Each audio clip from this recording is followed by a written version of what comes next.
Look, Mommy, that's Daddy's favorite horsey, right there. As the bride and groom entered and walked by our table, my daughter pointed to the bride and said those incomprehensible words. Daddy was playing with her yesterday, too. Her words were drowned out by the wedding march, but the groom's family members, who were also relatives of mine, seated close by overheard what she said, and they gasped and started whispering to each other. My husband was shaking with anger and yelled at my daughter and me. Take her and get the frick out of here right now! From then on, my daughter and I were treated coldly by my husband and his side of the family. But then, an unexpected turn of events brought the truth to light, and the tables turned extremely quickly. This is the story of how the beginning of one marriage led to the destruction of two, in the sense that multiple people were found guilty of heinous treason, and how a child can be truly mentally affected by what a parent deems appropriate punishment, when it's actually a form of abuse. Hopefully, we will learn just how fragile a child can be, and how taking care of one properly is very important for the future of a family. My name is Angelina, and I'm a 28-year-old part-time housewife. I used to live together with my husband of the same age, Brenton, and our 4-year-old daughter, Tessa, better known as Tess. My husband and I were classmates in high school, but we didn't start dating until after we both entered the workforce. We talked sometimes in school, but after graduation, we'd gone our separate universities. The class reunion when we turned 21 gave us the opportunity to meet again, and what with the age and more experience in life, we hit it off pretty splendidly. The fact we knew each other well helped us out a lot, and after a successful relationship that lasted 3 years, we got married. Brenton works as a salesman at his family's locally successful used car dealership and is professionally very dependable. He is heir to inherit the business once both of his parents retire, and considering how responsible he is and how well he does his job in sales, I was inclined to think the business would be in good hands when he took over. As for me, I work in the design department of an advertising agency with shortened hours and lots of telecommuting. My daughter Tess goes to kindergarten, and she was becoming a very good storyteller. Today, we played tag with a teacher, Mommy, and she said I was so good at running away from her. I felt so happy. Really, sweetheart? That's great. You must be getting fast, but I think you still can't run away from Mommy's tickles. It was hard to keep up with my daughter's chit-chat when I was busy with work during the day sometimes, but it made me so happy to see her growing up and learning how to speak well like this. And then, one day, I received a call from my parents-in-law. The call was a polite, somewhat desperate request. Their most recent office assistant had suddenly quit because of an accident that rendered her mother paraplegic, and they needed some immediate help with administrative work, even if it was only for a short time in the evening. In return for the work, other than the reasonable salary they offered me, my mother-in-law, Mrs. Leto, said she would pick up my daughter from kindergarten and take care of her in the evenings. I agreed and immediately began to work 2 jobs, doing my usual advertising job by day and doing a part-time job at my parents-in-law's business for a few hours every evening. When my husband heard about this situation of mine, he told me, Are you sure you're okay working 2 jobs at the same time, Angela? You know the office is open until 7 p.m., which is pretty late at night, right? I'll be fine, honey. My day job ends at 4, and I'm so grateful that Claire can pick up Tess and take care of her. Plus, the extra money for the work could be good for me. Mrs. Leto was the one who raised Brenton, and considering how he turned out, I thought I could really count on her to take care of my daughter, picking her up from school, making sure she has a good dinner and a bath, and getting her to sleep on time after a little bit of fun. They're looking for a new permanent assistant, and I'm talking to a friend who might be willing to do it too. So I don't think the situation is going to last a while, but we'll be asking for your help for a bit. You sure you're okay with all this? Of course I am, but I will say that working 2 jobs will make the hours long, and I feel sorry to burden Claire with taking care of her for a while. I hope the next assistant comes along soon. My in-laws' used car dealership was in the suburbs, and they had an office and home on the grounds of a spacious car lot. The office had a kids' area for customers with children, with indoor cars to ride on, among other toys, and particularly popular wooden horses with wheels designed for toddlers under the age of 5. As you would expect from a car sales company, the elaborately designed toys, together with the real cars just outside, were popular with young boys. Girls preferred the wooden horses in cute colors and often straddled and paddled them as they laughed the light fantastic. After the office closed, my mother-in-law would bring Tess into the office. While I was finishing up the rest of the work, she would play in the kids' space and wait for me, and when I was done, I would help her close the door to the whole building and go home together. Tess loved the cute-looking wooden horse in the kids' area with a special pink and light blue lace pattern. Mommy, I'm going to play with that pink horsey. You love that horse very much, don't you? Yeah, he's my best horsey. After about a month of such days, they finally found out our next office assistant. She was another high school classmate of mine named Prunella. She and Brenton had known each other since early childhood, and she had a close family relationship with my in-laws. And what was more, she was going to marry Brenton's cousin in the near future. Jonas, the aforementioned cousin, worked as a mechanic for my parents-in-law's family, and he and I knew each other well. That fact alone made me all the happier for him, and I was very much looking forward to making friends with his bride-to-be. Plus, I was to hand over my work to Prunella. What a coincidence that we're going to be related to each other. Let's spend some time together from time to time. I'm sure Brenton and Jonas would love that. When I said that, Prunella smiled and replied, Yes, it's great to see you again, Angelina. The Lido family is famous in their domain in this town, and we got the best of both worlds, didn't we? Well, I wouldn't say that particularly, but it's definitely a great life. In any case, I'm so excited, and I agree, we really got to spend some time together. Prunella had been in and out of my parents-in-law's house for a long time, so she knew where they kept their things in storage and equipment, and she also knew where the car inspection usually took place, so she learned her job very quickly. After I finished my job as a part-time clerk in my parents-in-law's business, I went back to my old life, and a few weeks later, I was invited to attend Prunella's wedding ceremony with Jonas. The day before the wedding, Mrs. Lido contacted me to ask if I could do some additional administrative work for just one day to give the bride a break from her work to prepare for her big day. Prunella has some bridal aesthetics to take care of, you understand, and I'm really sorry about this, honey, but we need you to do the work just for one day. I'm sorry for the suddenness. Oh, Mrs. Lido, of course. I don't mind. I'd actually failed to contact my husband because of how sudden the request truly was, but I knew Mrs. Lido would take care of Tess as before, so I left it as it was. The dealership would be completely closed the next day for the wedding, so while I was busy locking up the display and maintenance areas, Tess was spending time with her grandmother in the kids' playpen. When I returned to the office to pick up Tess after work, Mrs. Lido stopped by me to say she had something to tell me. You see, Tess has been saying something strange. What? What do you mean, something strange? That's when I got a call from my husband. Oh, I'm sorry. Mrs. Lido, looks like Brendan's calling me. The call was just him urging me to come home for some final preparations before the wedding. After I hung up, I diverted my attention back to Mrs. Lido, who told me it wasn't anything important and that I should go home as soon as possible. I bowed my head briefly and left without saying anything else to her. The next day, Tess also attended the wedding reception, and her eyes lit up at the gorgeous venue and table settings. As the bride and groom entered and walked by our table, my daughter pointed to the bride and said these incomprehensible words. Look, Mommy, that's Daddy's favorite horse, right there. What? Daddy was playing with her yesterday, too. Her words were drowned out by the wedding march, but the groom's family members, who you know are also my relatives as well, seated close by overheard what she had said, and they gasped and started whispering to each other.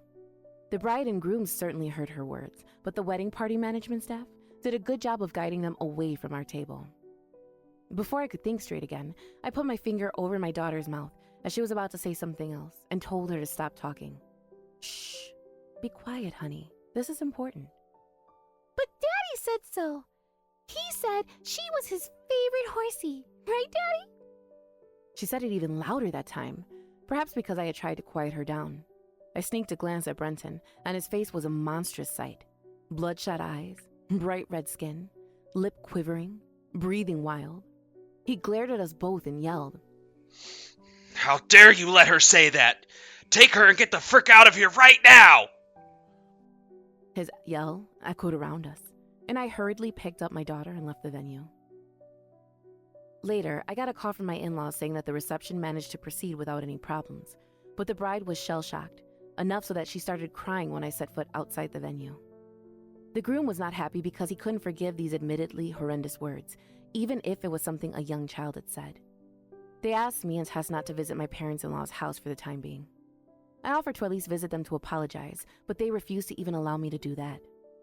Honestly, in retrospect, that was pretty understandable. I'm sure Prunella, the bride, must have been very uncomfortable because even though horse is a legitimate child's word, when you add words like daddies and playing to it, it is associated with the image of nighttime hanky-panky. Tess had been crying ever since, and I was at my wit's end over what the hell I was supposed to do. Why in the world did she say that anyway? She had called the horse with a pink and light blue lace pattern in the kids' area of the office her favorite horsey, but I had never seen my husband playing on anything. Besides, my daughter had never even met the bride Prunella herself. Then a vision flashed through my mind. It was a horrifying thought, and frankly, I was scared shitless. Prunella was now working in the office that had the kids' space. Breton, working there himself as a salesman and being the heir to inherit his parents' business, can come and go as he pleases. And Prunella was a childhood friend of his, so she must have known him well before we started dating. No way. No damn way with those two. The more I thought about it, the more it seemed possible, and the more determined I became to settle my doubts once and for all, for better or for worse. My suspicions only grew and grew from that point forward. After that, Tess stopped talking pretty much completely. Even the kindergarten was concerned about our recent changes and called me to ask what exactly had happened so that they could help her out at school. But I evidently didn't know a single thing about what to say, so I could only give vague, ambiguous answers.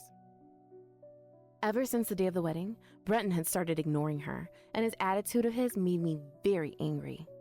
I took my anger out on him after I put Tess to bed. How dare you ignore your own daughter just because she said one inappropriate thing to someone else? What she said hurt us all, Angela. That's a parent's job, to make their children understand that they did a wrong thing. And completely ignoring her in her existence is supposed to make her understand what she did was wrong? It's your own fault for being so soft on a 4-year-old child. This is exactly what happens when you lack discipline. You have no idea how much Prunella felt humiliated in front of all those people. Hearing my husband's words, I felt my feelings rapidly cool down. I began to wonder if Prunella's shock and embarrassment were more important to Breton than the soul-wrenching heartbreak Tess was going through because she thought everyone, except for me, hated her for what she did. I replied to him coldly. Your attitude is far too cruel to be deemed anything appropriate. Thanks to you, Tess completely stopped talking to me and to everyone else, even though she used to be such a bright, talkative girl. She's become a depressed shell of shame and self-loathing, and that's precisely why I've decided to take her to a counselor at her kindergarten. I'm going to have her analyzed to find out exactly why she said what she said. Then, my husband changed color multiple times and started yelling at me. He started ranting and raving about how pointless the idea was and how embarrassing it was for him and his reputation as a successful businessman in town, and all sorts of other things. Seeing him react in this way made all the drifting doubts in my mind solidify into one large, rock-solid block of determined vengeance. I was now convinced that my daughter wasn't saying something that was completely untrue. There must be something lurking in those words that Brenton would not want me to find out the truth about. I decided to take action, preparing myself to confront the option of divorce, if need be, in the worst-case scenario. The next day, I told my parents about the situation and told them that I wanted to take my daughter home with me. They advised me that taking my daughter away without my husband's permission could maybe be considered an abduction and would put me in a worse position than I already was in. So I decided to follow my parents' advice and consult with the child welfare department at the local government office. The kindergarten center had informed the office beforehand that they were concerned about Tessa Lito's mental condition, and when I told them that it might be due to her way her father had treated her, they connected me to a child consultation center, where I could finally take the plunge and seek professional assistance. As an emergency measure, I was granted permission to move into a government-funded dormitory, where mothers and their children were able to interact with other mothers and children under different circumstances. While the children were able to play with each other under the watchful eyes of a few trained government officials, the mothers would discuss the problems they were facing, with the intention of sharing information that could prove to be beneficial. I thought it was a good idea, seeing how my daughter went from bright chatterbox to catatonic mute literally overnight, and I moved there with her. I also cut off all contact with my husband for the time being. As time went by at the mother-child dormitory, Tess gradually recovered from her shock and slowly returned to her normal, chatty, and pleasant self. And before long, her behavior at kindergarten went completely back to normal. As for psychological counseling, a specialist from the Child Guidance Center was kind enough to come to us, and the results from what Tess told her suggested that her father may have been displaying sexually problematic behavior. My initial suspicion that Breton could have been doing something with Prunella became even stronger, and while I was working to protect my daughter from further trauma, a horrible incident was happening back at the Lido household. I learned of this when Mrs. Lido contacted me one Saturday morning, begging me to meet with her to talk at a nearby family restaurant. She broke down the moment she saw me walk into the restaurant, and with her trembling hands, grabbed my own. "Please forgive me, my dear child. Everything sweet Tessa said was true." "What do you mean?" "Prunella turned out to be the most diabolical woman, you see." Remember the old office assistant who quit her job because of an accident back home? Well, her name was Natalie, and it turned out that the accident was a complete lie. She'd visited the Lido home the week before and had brought a DVD with certain footage on it. "I was in love with your nephew, Jonas, once upon a time, Mrs. Lido. But a woman by the name of Prunella seduced him and stole him away from me. I was thrown away like a piece of trash, and in addition to the shock of getting dumped by the man I wished to marry, she was harassing me, psychologically abusing me. If you watch this footage, I believe you'll understand who Prunella truly is as a person. Good day to you." Natalie turned out to be Jonas's lover before Prunella, and she was planning to expose the evidence of the woman's affair that she happened to have in her possession. She was hesitant to do so because she thought it would destroy an entire family and everything they worked for to get where they were in society. But then she heard a rumor that a child was being vilified after the wedding reception because of a comment made by someone in particular, and she thought the evidence would help shed light on the matter. "What kind of evidence was it, Mrs. Lido?" "Surveillance footage. This is so hard to say. Our son, Brenton, and that witch, in the office. They were..." "Doing the upside-down Macarena?" "That's a peculiar way of putting it, but yes." "I don't understand. There are no cameras in the office, are there?" "There were always cameras in the exhibition hall. But you remember that there was construction done maybe 4 months back to expand the exhibition hall? Natalie was working for us during that time, and we had moved the security cameras to the office. That's when the footage of Brenton having an affair with that whore was caught. She saw the footage, saved it on a DVD, and destroyed everything else." I had suspected that Prunella and Brenton were having an affair, but I was shocked that it had started long before I ever imagined. "I'm so sorry Tess was hurt. What she said was kind of my fault too, you see." The day before the wedding reception, Mrs. Lido was letting her daughter play in the kids' area of the office when she had to go to the bathroom and left her alone for a little while. When she came back, she started saying, "Hey, Granny, Daddy has a horsey that he loves too. He rode on the horse and said he loved it so much." Probably around that time, Tess had seen Brenton and Prunella making out in the office, and when they noticed her, he probably made a rather painful excuse, brainwashing her into believing that what he was doing was exactly the same thing she herself loved to do with a toy horse with a special pink and light blue lace pattern. After they convinced her, they left the room before Mrs. Lido came back. "Please forgive me, Angela, dear. I didn't take care of Tess properly, and those 2 filthy brats hurt her." "You did nothing wrong, Mrs. Lido. Believe me, you didn't. Please don't blame yourself." And that's how I came to know the whole truth. I then filed for a mediated divorce on the grounds of Brenton's infidelity and emotional trauma to my daughter. After strong pressure from his parents, he agreed to all the terms of the divorce, and we reached an agreement after only one mediation session.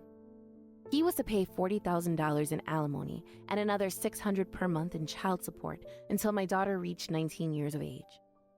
He was subsequently fired from his job as a sales representative because of having a sexual affair at a place of work, and he is currently trying to find a new job on his own.